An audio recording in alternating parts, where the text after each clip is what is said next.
Hi കൊച്ചുമക്കളെ, ഇന്നൊരു കറുത്ത പൂച്ചയുടെയും വെളുത്ത പൂച്ചയുടെയും കഥ പറയട്ടെ. ഒരിടത്തൊരിടത്ത് ഒരു കറുത്ത പൂച്ചയും ഒരു വെളുത്ത പൂച്ചയും ഉണ്ടായിരുന്നു. രണ്ടുപേരും ഒരു വീട്ടിലാണ് താമസം. വെളുത്ത പൂച്ചയുടെ അമ്മ സുന്ദരിയായിരുന്നു. കറുത്ത പൂച്ചയുടെ അമ്മ അവനെ പോലെ തന്നെ കറുത്തിട്ടുമായിരുന്നു. ഇവൻ എന്നും കറുത്ത പൂച്ചയെ ഇങ്ങനെ കളിയാക്കിച്ചിരിക്കും. നീ കറുത്തിട്ടല്ലേ, നീ കറുത്തിട്ടല്ലേ. ഇവന് ഭയങ്കര സങ്കടമായി കേട്ടോ. ഇവൻ അമ്മയോട് വന്ന് പറയും, അമ്മേ എന്നെ എപ്പോഴും ഇങ്ങനെ കളിയാക്കുകയാണല്ലോ, എന്താ ഞാൻ ചെയ്യുക? ഞാൻ വല്ല പെയിൻറ്റും തേച്ച് വെളുത്താലോ? ഒന്നും വേണ്ട, ഒരാവശ്യമില്ല. എന്നെ പോലെയല്ലേ എൻ്റെ മോൻ. എനിക്ക് എന്തെങ്കിലും കുഴപ്പമുണ്ടോ? ഞാൻ ഈ ഭൂമിയിൽ സുഖമായിട്ടല്ലേ ജീവിക്കുന്നത്. ഞാൻ ഇര പിടിക്കുന്നുണ്ട്, ഞാൻ തിന്നുന്നുണ്ട്, ഭക്ഷണം കഴിക്കുന്നുണ്ട്, ഞാൻ കിടന്നുറങ്ങുന്നുണ്ട്. വെളുത്ത പൂച്ച എന്തൊക്കെ ചെയ്യുന്നുവോ അതൊക്കെ ഞാനും ചെയ്യുന്നില്ലേ? പിന്നെ ഭംഗിയിലൊന്നും ഒരു കാര്യവുമില്ല. മോൻ സങ്കടപ്പെടണ്ട. അമ്മ ആശ്വസിപ്പിച്ചു. എൻ്റെ മോനൊരു കാര്യം മനസ്സിലാക്കണം. സുന്ദരമായ ഈ രാത്രി കറുത്തിട്ടല്ലേ? നമ്മുടെ കാക്കകളൊക്കെ കറുത്തിട്ടല്ലേ? അവരൊക്കെ ഭൂമിയിൽ സുന്ദരമായി ജീവിക്കുന്നില്ലേ? പിന്നെയോ കാർമേഘം കറുത്തിട്ടല്ലേ വരുന്നത്? അത് വന്നില്ലെങ്കിൽ നമുക്കൊരു തുള്ളി വെള്ളം കിട്ടുമോ? അങ്ങനെ എന്തെല്ലാം ഈ ഭൂമിയിൽ കറുത്തിട്ടുണ്ട്. എൻ്റെ കുട്ടി ഒന്നുകൊണ്ടും വിഷമിക്കണ്ട കേട്ടോ. കറുത്ത പൂച്ചയെ ആശ്വസിപ്പിച്ചു അമ്മ. ഒരു ദിവസം ആ വീട്ടിലെ ഒരു കാര്യം സംഭവിച്ചു. എന്താണെന്നറിയാമോ? ഒരു മുട്ട നായ വന്നു. എന്നിട്ട് വെളുത്ത പൂച്ചയെ ഓടിച്ചിട്ട് പിടിക്കാൻ വേണ്ടി ഇങ്ങനെ വരികയാണ്. രക്ഷിക്കണേ, രക്ഷിക്കണേ, രക്ഷിക്കണേ!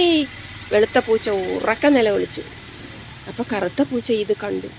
അവന് ഭയങ്കര ശക്തിയായിരുന്നു. വെളുത്ത പൂച്ചയ്ക്ക് അത്ര ശക്തിയൊന്നുമില്ല, വെളുപ്പ് തന്നെ ഉള്ളൂ. കറുത്ത പൂച്ച ചാടി വന്ന് ആ മുട്ട നായക്കിട്ട് ഒരൊറ്റ മാന്താണ്ട് കൊടുത്തു. നഖം ആഴ്ന്നിറങ്ങി മുട്ട നായ ഓടിപ്പോയി. വെളുത്ത പൂച്ച സങ്കടത്തോടെ കറുത്ത പൂച്ചയുടെ അടുത്ത് വന്ന് പറഞ്ഞു, എടാ, നിന്റെ ശക്തി ഇല്ലായിരുന്നെങ്കിൽ, നീ ഇല്ലായിരുന്നെങ്കിൽ എന്നെ കടിച്ചു കൊന്നേനെ ആ നായ. നീയാണടാ യഥാർത്ഥ സുഹൃത്ത്. നിന്റെ നിറമൊന്നും ഒരു പ്രശ്നമല്ല കേട്ടോ. നിന്നെ എനിക്കിനി ഭയങ്കര ഇഷ്ടമാണ്. നീയാണ് എൻ്റെ കൂടെ ജീവിക്കേണ്ടവൻ.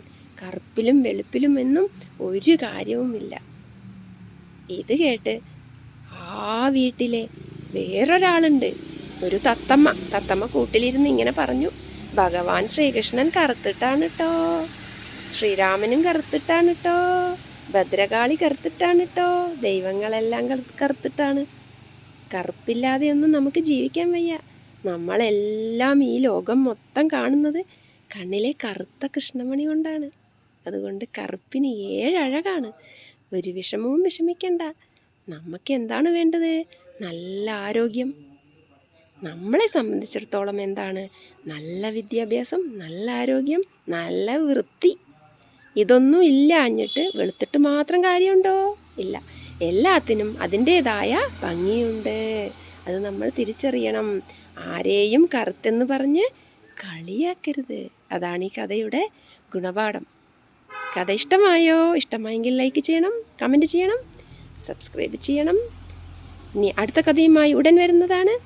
നിങ്ങളുടെ സ്വന്തം ടീച്ചറമ്മ.